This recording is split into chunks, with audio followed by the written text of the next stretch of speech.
I still remember the day Jordan walked into our school for the first time.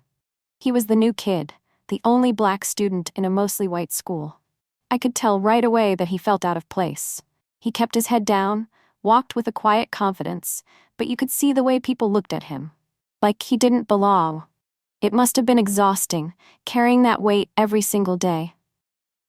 The trouble started almost immediately.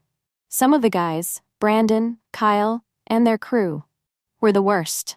They always had something to say. They'd whisper and laugh whenever Jordan walked by, throwing words at him like, "Hey, you lost," or "Did you take a wrong turn, bro?" It was the same old racism, wrapped up in fake jokes and sneaky smirks. They thought they were funny, but it was just cruel. Jordan never reacted. He just kept his cool, walking past them like they weren't worth his time. But that only made them push harder. It's like they wanted to break him. They started calling him names. Then it got physical, bumping into him in the halls, knocking his books out of his hands, tripping him when teachers weren't looking. It was frustrating and painful to watch, but Jordan never lost his composure. He had an air about him, something that made me feel like he was holding back, like he knew something they didn't. I could see it in his eyes. There was something deeper there, something none of them understood. I hated watching it. But I wasn't brave enough to step in.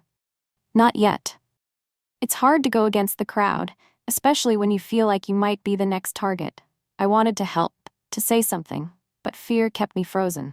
I told myself it wasn't my business, that he could handle it. But deep down, I knew that was just an excuse. Then came the day everything changed. It was lunchtime, and I was sitting outside when I heard the commotion. I looked over and saw Brandon and his crew surrounding Jordan near the parking lot. They were laughing, shoving him, trying to get a reaction. Brandon grinned and said, "What's wrong? Cat got your tongue? Or do you only talk back in the hood?" That's when Jordan finally spoke. His voice was calm, steady. "I don't want any trouble." Brandon laughed. "Trouble? Man, you're already in it." Then he swung. It happened so fast I almost missed it. Jordan dodged, shifted to the side, and in one smooth motion, he sent Brandon crashing to the ground with a quick, sharp move. The others barely had time to react before Jordan took down Kyle next. He wasn't wild or angry. He was precise, controlled, like he knew exactly what he was doing. His movements were sharp and fluid, like he had spent years perfecting them. That's when it hit me. Jordan wasn't just some quiet kid. He was a trained fighter, not just someone who had learned how to throw a punch. Someone who understood the art of combat, who knew how to control his body with precision and discipline. The rest of Brandon's crew backed off real quick. Even Brandon, humiliated and groaning on the ground, didn't try to get back up. Jordan looked down at him, his face calm but his eyes sharp. "I told you I didn't want trouble." Then he walked away. He didn't gloat, didn't try to humiliate them further. He just left. That, more than anything, showed his true strength. From that day on, everything changed. Brandon and his friends never messed with Jordan again. They barely even looked at him. And me? I finally found the courage to talk to him, to be his friend. He told me he had been training in martial arts since he was a kid. He never wanted to fight, but he also wasn't going to let people walk all over him. Jordan didn't just earn respect that day, he taught us all something. Sometimes, the quietest people carry the most strength. And sometimes, standing up for yourself is the most powerful thing you can do. But more than that, he showed us that true strength isn't about violence or proving a point. It's about knowing when to walk away, when to fight back, and when to simply stand your ground. I never forgot that lesson, and I never forgot Jordan. He changed the way I saw people, the way I saw myself. He reminded me that bravery isn't always loud. It can be quiet, steady, and unwavering, and sometimes that's the strongest kind of bravery there is. Over time, Jordan and I became good friends. I learned so much from him, not just about martial arts, but about life. He told me stories of his old neighborhood, of the struggles he had faced, and how his father had always told him to be disciplined, to never let anger control him.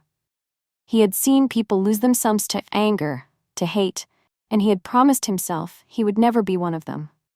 One day I asked him, "Why didn't you ever fight back sooner?" He smiled and said, "Because fighting isn't always the answer. I only do it when I have to." That stuck with me. In a world where people are quick to react, quick to throw punches, whether with their fists or their words, Jordan showed me the power of patience and restraint. He wasn't just a fighter. He was wise beyond his years. Looking back, I regret not standing up for him sooner, but I'm grateful I got to know him, to learn from him. And I'll always remember the lesson he taught me.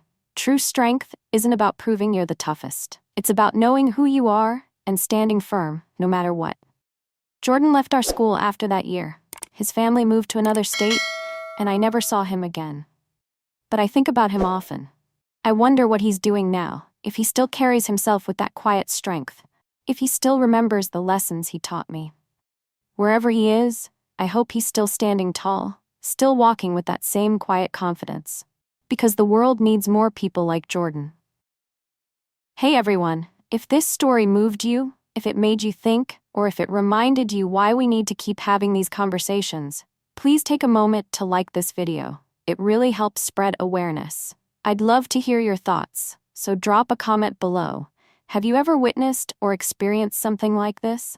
Let's talk about it. And if you believe stories like this deserve to be told, make sure to subscribe to the channel. We're here to share real, powerful stories that need to be heard. Lastly, share this with your friends and family. The more people who see this, the more we can bring awareness and change. Thank you for watching and being part of this journey. Let's keep pushing forward, together.